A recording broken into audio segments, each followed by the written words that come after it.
ಕಾಶ್ಮೀರ ಇವೆಲ್ಲ ಒಂದು ಮಾಡಬೇಕು ಅನ್ನೋ ದೃಷ್ಟಿ ಇಟ್ಕೊಂಡು ಒಂದು ಹೆಜ್ಜೆ ಇರ್ತಾರೇನೋ ಅನ್ನುವಂಥ ಮತ್ತು ಈಗಾಗಲೇ ವಿರೋಧ ಪಕ್ಷ ಎಲ್ಲರೂ ಒಬ್ಬರು ಅಲ್ಲ ಎಲ್ಲರೂ ಸಪೋರ್ಟ್ ಮಾಡಿದ್ದೀವಿ ಏನು ತೋರಪ್ಪ ನಿರ್ಧಾರ ತೊಗೊಳ್ರಿ ಅನ್ನುವಂಥದ್ದು. ಇವತ್ತು ನೆಹರೂರವ್ರಿಗಿಂತಲೂ ಒಂದು ಮುಂದೆ ಹೆಜ್ಜೆ ಇಡಬೇಕಾಗಿದ್ದಾರೆ. ಒಂದು ರೀತಿ ಚಾಲೆಂಜ್ ಇದೆ ನೆಹರೂರವರು ಮತ್ತು ಇಂದಿರಾ ಗಾಂಧಿಯವರು ವಿಶೇಷವಾಗಿ ಎರಡು ಭಾಗ ಮಾಡಿ ಹೋಗೋದ್ಬಿಟ್ರು ಅದನ್ನು ಪೂರ್ವ ಮತ್ತು ಪಶ್ಚಿಮ ಪಾಕ್ಗಳನ್ನ ಒಂದು ಬಾಂಗ್ಲಾ ಮಾಡಿದರೆ ಪಾಕಿಸ್ತಾನ ಉಳಿದೋಗ್ಬಿಟ್ಟು ನೆಹರೂರವರು ಕಾಶ್ಮೀರ ಒಂದು ಅರ್ಧ ಭಾಗ ನಮ್ಮಲ್ಲಿ ಉಳಿಸ್ಕೊಂಡ್ರು.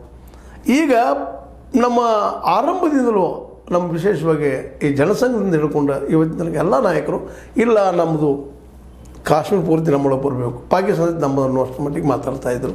ಇವತ್ತು ಅವ್ರಿಂದ ಚಾಲೆಂಜ್ ಬಂದುಬಿಟ್ಟದೆ ಅದು. ನೀವು ಇನ್ನೊಬ್ರಿಗೆ ಹೇಳ್ತಿದ್ರಿ ಈಗ ಮಾಡ್ರಪ್ಪ ನೀವು ಅಂತೇಳಿ.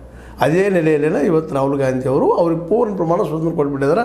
ಉಳಿದು ವಿರೋಧ ಪಕ್ಷಗಳು ಹೌದು ನೀವು ಮಾಡಿದ್ದು ಬೆಲ್ಲ ಜಯ ಮತ್ತೊಂದು ಮಾತು ನಾವು ಅಬ್ಜೆಕ್ಷನೇ ಮಾಡಿದ್ರು ಯುದ್ಧದ ವಿಷಯದಾಗ ಅಂತ ಹೇಳಿದ್ದಾರೆ.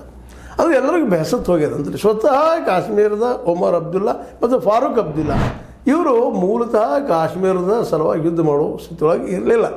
ಯಾಕಪ್ಪ ಅಂತಂದರೆ ಅವ್ರ ಮನಸ್ಥಿತಿಪ್ಪ ಎಲ್ಲ ಒಂದು ನಾವು ಯಾವ್ಯಾವ ಮಾತುಕತೆ ಮೂಲಕ ಬಗೆಹರಿಸೋಣಂಥ ಮಾತುಗಳನ್ನು ಫಾರೂಕ್ ಅಬ್ದುಲ್ಲಾ ಅವರು ಪ್ರತಿಯೊಂದು ಸರ್ಕಾರದ ಮೇಲೆ ಪ್ರಶ್ನೆ ಮಾಡ್ತಾಯಿದ್ರು.